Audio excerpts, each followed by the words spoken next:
Assalamualaikum warahmatullahi wabarakatuh.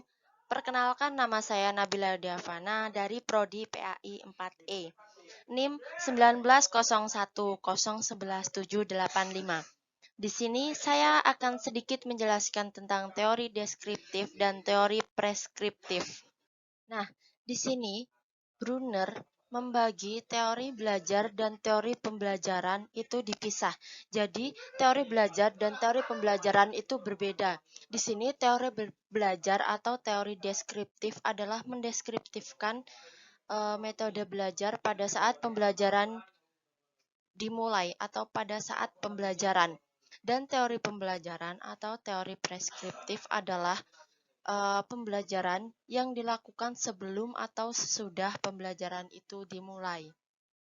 Jadi itu bedanya teori deskriptif dan teori preskriptif antara pas waktu belajar dan sebelum dan sesudah belajar. Ini ada perbedaan teori belajar dan teori pembelajaran. Yang pada dasarnya teori belajar bersifat deskriptif atau mendeskripsikan proses belajar, menjelaskan tentang pasti apa yang terjadi pada saat ini atau pada saat pembelajaran berlangsung. Sedangkan teori pembelajaran bersifat preskriptif, mempreskripsikan metode pembelajaran yang tepat, sesuatu yang ada sebelum proses belajar terjadi, bukan ketika atau setelahnya. Teori belajar di sini juga hanya membutuhkan satu jenis profesi, yaitu ilmuwan atau bisa disebut dengan guru saja. Sedangkan teori pembelajaran melibatkan tiga jenis profesi, yaitu ilmuwan, teknolog, dan teknisi. Teori belajar di sini bertujuan utama adalah menjelaskan proses belajar, sedangkan teori pembelajaran tujuan utamanya yaitu menetapkan metode pembelajaran yang optimal. Teori belajar juga menjelaskan bagaimana kita harus belajar, sedangkan teori pembelajaran pengontrolan variabel agar memudahkan dalam teori belajar. Contoh tentang teori belajar deskriptif adalah memprediksikan berapa usia maksimum seseorang anak untuk belajar penjumlahan. Sedangkan teori pembelajaran preskriptif adalah menguraikan bagaimana cara-cara mengajarkan penjumlahan.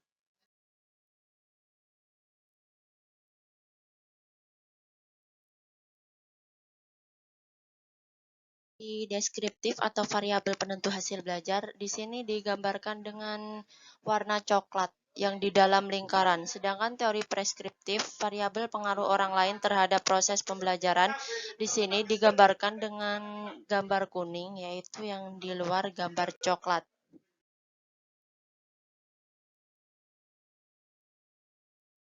Kelebihan dan kekurangan deskriptif. Kelebihan teori belajar deskriptif di sini adalah titik tekan pada konsep, sehingga siswa lebih memahami materi yang hendak disampaikan dan mendorong siswa untuk mencari sumber pengetahuan sebanyak-banyaknya dalam mengerjakan tugas tersebut. Sedangkan kekurangan teori belajar deskriptif kurang memperhatikan sisi psikologis siswa dalam mendalami materi pembelajaran.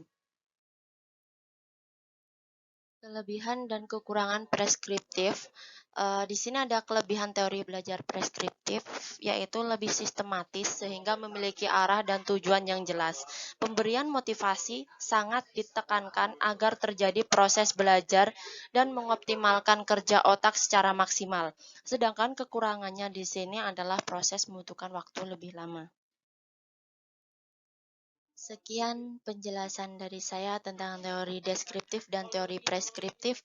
Kurang lebihnya saya mohon maaf yang sebesar-besarnya. Sesungguhnya kebenaran hanya milik Allah dan manusia adalah tempatnya salah. Wallahul muwaffiq ila aqwamit thoriq. Wassalamualaikum warahmatullahi wabarakatuh.